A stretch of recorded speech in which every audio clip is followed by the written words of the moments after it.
There's a passport that you can get in 3 to 4 months, and it's one of the best passports that you can collect. And the reason why I'm saying this is because of the reputation. So, speed is one thing. 3 to 4 months is not a bad time frame to acquire a quick citizenship. And what's really bothersome is the reputation. Reputation matters when you're traveling.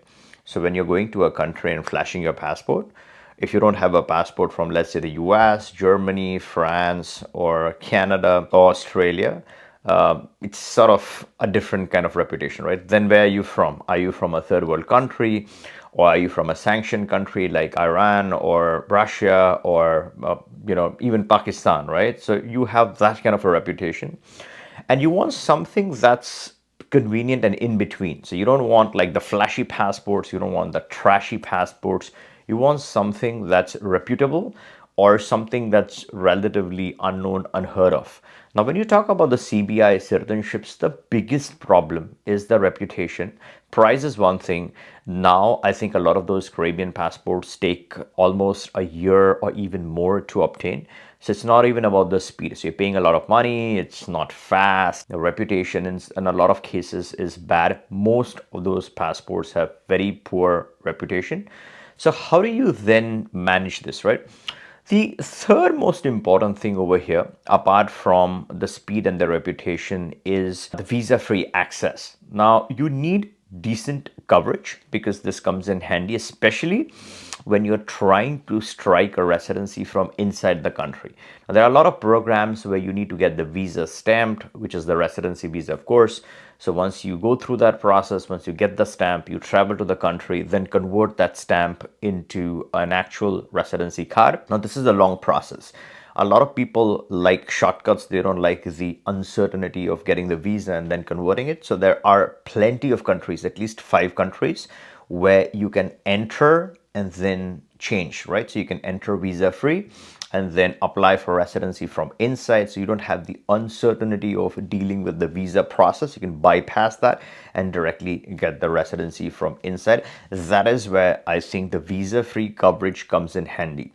Now, the citizenship that I'm discussing and that I'm going to discuss in this video is Nauru passport. And it is very important because of its reputation. It's a non-CBI reputation. So historically, there's no baggage. Now, some of the Caribbean ones, you know the history, you know what has happened. There's a lot of tremendous negative publicity. A lot of countries have had criminals who have obtained those citizenships.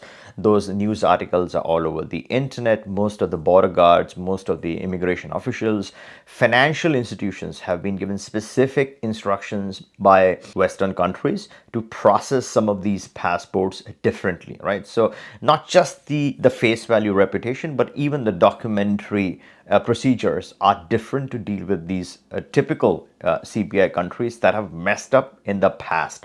So although they may claim they have gold and silver and platinum and those kind of reputations, those are marketing buzzwords.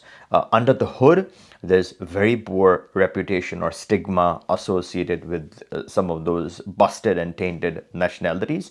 When you talk about something fresh and something so new like a Nauru, so if everything is in order, there's no background issues, then 3 to 4 months is not bad for this passport. Now, let's discuss the visa free for a second. Some of the most valuable access on this passport is the UAE access. E-visa to UAE is handy. Go online, get this passport, go online, get the e-visa, and then obviously you can travel to Dubai. So that's very straightforward. The other major, the two of the biggest factors over here is the UK access. A lot of people want access to London. They go there frequently. Maybe you want to strike a residency. Maybe you want to buy a property, sell a property, conduct your affairs in London. So this Nauru passport will give you visa free over there. It's going to make your life a lot easier. The second and the most important, I think, the highlight of this passport is Ireland access. So let's say you want to strike an Irish residency, you want to naturalize in Ireland, you want to get the best of both. You want EU, you also want the British access. So let's say your eventual goal is to get that hot, red, beautiful Irish passport. Then Nauru can get you access to Ireland. You fix your property or you choose your business or the setup that you want to create in order to get the residency. Then you process the residency, get the residency. So you have a decent nationality on which you're getting this residency. And Ireland is not the only example. It has excellent visa-free coverages to a lot of overseas, not just British, but also French territories. So let's say you're trying to work on a French nationality in the background, then you have this access, you buy the property, set up the residencies. And if you're interested in setting up any of the overseas residencies, we do now specialize in those markets. So there are at least 4 to 5 countries where you can strike the residency and conveniently in the background either run the bot citizenship, or you can simply do the French one. I think the French one takes an edge because the bot will then, you'll have to get that citizenship and then apply to British and get the full British passport. So it could be two, essentially, it'd be a dual citizenship, but the pathway, the overall pathway to the eventual British citizenship is much longer. But let's say you want to straight away get the main one, then I think the French overseas territories can get you the French citizenship, the French passport. Now, if you compare the British and the French passport head on, I think the French one is slightly better.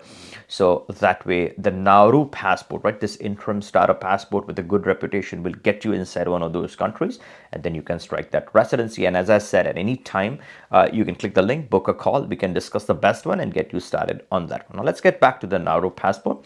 So let's say you do this Irish option and you strike the residency, you have this, pathway to citizenship. So in the interim, you're happy, you have the access, you're traveling on a beautiful, reputable nationality, and eventually you strike the main one and then naturalize, let's say in Ireland, so you get the final Irish passport. So reputation wise, I think you're doing good. Access wise, I think you're doing good. Price wise, now let's discuss the price a little bit here, right? So 140 to 150K, that's the ballpark. You're getting 4 passports in this price range. I think that's not bad at all, considering the good reputation that this passport carries.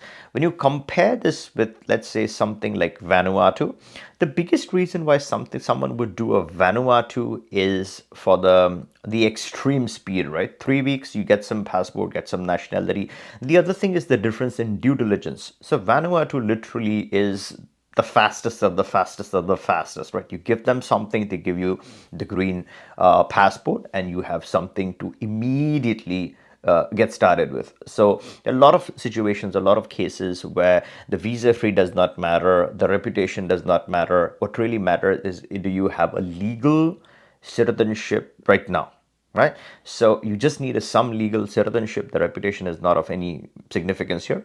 So that's where, in limited circumstances, one gets a Vanuatu. But let's say the reputation is important. This is going to be a useful option. You're going to strike some residencies on this. You want this for visa-free travel. The border guards, right? When they see a Nauru passport, what are they going to think? They're not going to think of a typical CBI citizenship.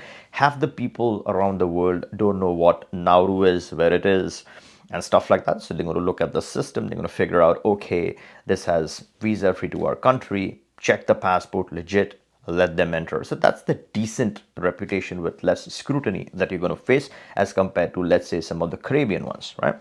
So that's where I think this program makes a lot of sense. When you compare the pricing with Vanuatu, now it's got the similar price range, right? You're effectively shelling out 150K initially for both passports. With Vanuatu, I think you're going to get back the 50K because that's the investment component in a fund. So you're going to get back that money. So although the Vanuatu is 50K cheaper, I think Nauru could be a better deal long term, right? So you might as well give away the 50K, not that big of a deal. You have a decent passport. For people who have money, I think they could collect both, right? You have Vanuatu for certain purposes, and then you have Nauru for certain other purposes. If I had to pick one, which one I think makes more sense? I think for a normal person, for a person who's looking for reputation, per person who's looking for a citizenship for their family, I think Nauru makes sense.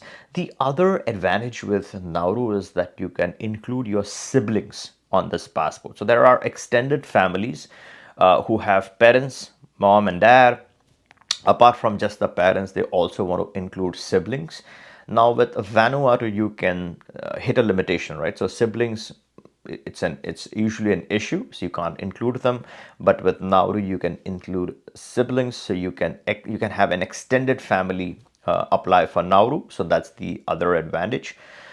Let me know your thoughts in the comments below. What do you think about the Nauru passport? And if you are at any point in time interested in getting started with any residency or citizenship, you can always reach us. We can discuss the best one and get you started. And if you like this video, give me a thumbs up and catch you in the next one.